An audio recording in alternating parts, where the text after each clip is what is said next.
and saw 28 Years Later this weekend, and it feels like it's been 28 years since the last 28 movie, I guess is how I'll say that. The first two films, I went back and rewatched them. I enjoy them. I don't think they're great zombie films, but I do really like them. They have a really good way in both films of making you feel safe, and then kind of pulling the rug out from underneath you towards the end of the film. In the first one, you go on this road trip with this family, and it's I don't know. It's just you start to feel really safe in this world. And then in the second one, you have the whole city where they're trying to like quarantine everybody off and everything. I will say in the first two films, as I rewatched them, I was like, well, I don't know where they're gonna go with this, because they kind of leaves, especially I think it's the second film, it leaves off that maybe the infection is breaking loose of the United Kingdom or whatever. And they kind of just retcon that right out of the gate in this movie, because there's no mention of it whatsoever, and it seems like the outside world is getting around just fine. It's still just the UK that is quarantined and has the infection or the zombie virus or whatever you want to call it. In this one, you have Aaron Taylor Johnson and Jodie Comer. They're a couple who has this kid. I forget the actor's name. He's a newcomer. He's pretty good in it. They call him Spike in this movie. And there's this little community that's on this little island that's separated off the main United Kingdom. And there's only one way in and one way out. And that kind of stuff, the world building that was going on in this, and the stuff where Aaron Taylor Johnson takes Spike out on his first adventure outside, and almost had like a room feel, like this kid doesn't know anything about anything outside of this little island that they all live on.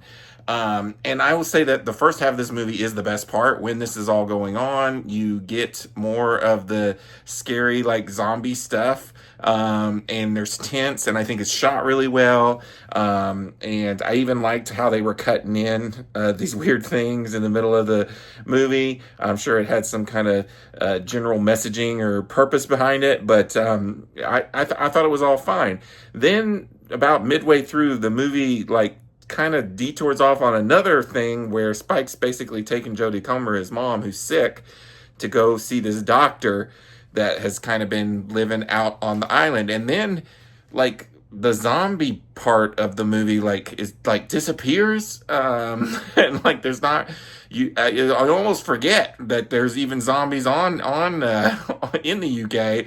And it becomes this more dramatic, more kind of like soap opera-y, just kind of a drama movie. And then we got to talk about the end. The end, I had heard that the end was weird. I still was not prepared for the end of this movie. It's like, I don't know, when people were saying the movie was weird, I was thinking something completely different. It is strange. I mean, it's like nothing like the tone of the movie. It references something that happens at the very beginning of the movie. I'll give them that. But other than that, it is just weird. And I really hope that that's not the tone we're going to go for in the next movie, which I think they've already shot and we're getting next year. I don't know. This movie was kind of a mixed bag for me. There was parts that I liked. Like I said, the first half, I was like getting into it. And I liked the world building going on, and I liked the characters. But then the weird side twist, and then the end, I was just kind of like, I don't know what we're doing here. It really feels like to me that Danny Boyle and Alex Garland wanted to make some kind of weird, I don't know, like they had these stories and visions and of things they wanted to do, and instead of just making a new movie, they were like, we're going to use the 28 Years Later Weeks franchise to kind of do it. It almost feels like they didn't even really want to make a zombie movie, I guess is what I'm trying to say, which was strange. I'm like, why not just make a zombie movie? I get why it's so mixed. Like, there's people that wanted to go see a zombie movie and your more traditional zombie movie, I'll say, and came out disappointed, and I get it. But I think it's shot really well. I think the music was really well done. And I think there's enough here that I will give the sequel a chance. But if we're going the route of that last 5 minutes, I don't know. I don't know about this franchise. But we'll see. I don't know.